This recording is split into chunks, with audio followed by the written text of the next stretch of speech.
Талант мырза, Бишкек Нарын Торгаш жол боюнча кепилдиги канча эле? Кайсы жылы бүтүрүлгөн кепилдиги канча эле? Канча жыл эле?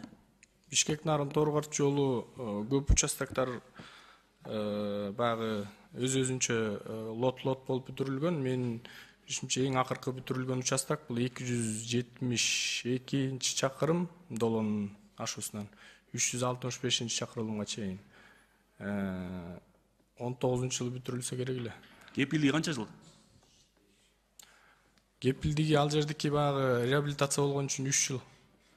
Азыр ошол жердер, азыр эмес, буга чейин эле айрым участоктор жарап алган да. Кайра казып кайра кылып атат да. Чөгүп кеткен. Ошолорго ким жооп берет? Айга кредит алганбыз да, туурабы? Ал жол узашында. Да, туура кредит алганбыз. Ким жооп берет ошого? Биз анда ошо конкреттүү участокторду карап неметип турган сизге жооп береличи, себеби кайсы участок жөнүндө айтып атасыз. Да, караштын кереги жок, баратсаңыз өзү көрүнөт. Секиресиз же бирдеме болсо өзү билинет аякта. Караштын кереги жок. Мен сизге айтпайм. Айттыңыз, долондон баштап 365 деп атпайсыз, туурабы? 365. Именно долондон баштап Нарынга чейин, Нарын шаарына чейин участоктор бар. Өзүңүз айттыңыз 2019 дедиңиз. Кепилдигин кайсы фирма курду эле муну? Сина Гидро деген Кытай компаниясы. Кепилдигин алдыңар беле? Кепилдиги ошо келишимдин негизинде кепилдиктери бар. Канча жыл? 3 жыл. 3 жыл мурун эле 2022 чейин ошондой туурабы? Бул мурун эле участок ушундай болуп калган да. Бир эме бар экен, мен трасса кандай десем, чоң бир фирма алат экен, кайра субподрядка майда чүйдө фирмаларга берет экен да. Ошолор кандай десем, сапат сазаганда ушундай болот да. Ушуну жакшылап карап койсоңор. Бул биринчи суром, экинчи суром. Түндүк түштүк боюнча канча акча сарпталган, канча кредит алганбыз? Башын төлөп баштадыкпы, баштай элекпизби? Жалпы түндүк түштүк боюнча бир нече фазага бөлүнгөн, көптөгөн банктардан кредиттер алынган. Жалпы азыркы күндөгү баа $886 миллион. Төлөп баштадыкпы кредитти? Төлөнүп баштаган участоктор боюнча гриптерди кошумча маалымат берип койгулачы, төлөмдөр боюнча. Качан төлөп баштайт, бул да маалымат бизде жок. Бул Минфин өзү төлөйт, бирок кошумча маалымат бул жерде 5 долбоор бар. Ар кандай донорлор. Азия өнүктүрүү банкы жана айтып кеткенде булар льготтук кредит берет, 8 жылдык мөөнөтмө льготный период. Ислам өнүктүрүү банкы жана экспорт импорттук банкы 3 фазага бөлүнгөн ошо. Биринчи, экинчи фазасына $700 миллион тартылып келинген, экспорт импорт банктан Кытайдан. Ал жерде экинчи фазасын уже толук бүткөрүп, былтыр өткөзүп бергенбиз. Ал жерде бир эле гана туннель калды. Туннелде 250 метр тешип өтүш керек, ошо 250 метр калды, быйыл бүтүрөлү деп атабыз. Андан тышкары Балыкчыдан шаарынан баштап Арал айылына чейин ал жерде 3 долбоор бар. Балыкчыдан Эпкин айылына чейин Азия өнүктүрүү банкы каражат бөлүп берген. Ал жерде 53 километр асфальт төшөлдү.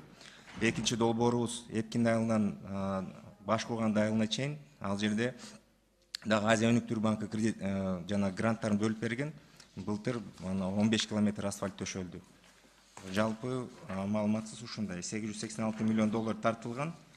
Бүгүнкү күндө $724 миллион уже курулуш иштерине кеткен. Рахмат. Айтайын дегем, Кыргызстан тышкарысы канча азыр? Минфинден барбы? Өкүл барбы? Урматтуу кабинет өкүлү, эмне үчүн Минфин бекитилиптир, келген жок? 6-дан 1 бөлүгүн ошо түндүк түштүк жолунун кредити карызыбыз, туурабы? Талант мырза. 886 миллион азыркы учурда жалпы. Ошо 6-дан 1 бөлүгү.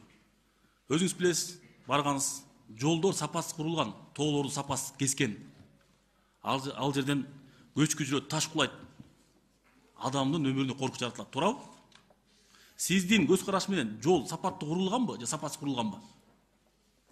Жол жана мен жогоруда айткандай нормалардын негизинде, долбоордун негизинде толук кандуу курулган. Ал жерде надзор дагы жүргүзүлгөн. Ошо надзорлор ар бир курулган иштин сапатына карата бөлүп алынып турат. Ал эми жанагы таш кулаган участоктор боюнча биз азыр ал участокторду выявить этип, долбоор түзүп атабыз. Ошол коркунучтуу участокторду Жок, сиз подпорный стенкаларды так жооп берсеңиз. жүргүзөбүз. Кыйып айтасыз. Баягыда бар да, кулаган жери бар. Канчадан бери кулайт. Адам өмүрүндө коркуч жаратылат. Жол жабылып калат. Сиз айтсаңыз, жол сапаттуу курулганбы, сапатсыз курулганбы? Ошону айтыңызчы. Жол сапаттуу курулган. Сапаттуу курулган, Жолго сиз кепилдик бересизби сапаттуу курулганына? Эми ал жерде мен айтпадымбы, жалпы чоң система иштейт.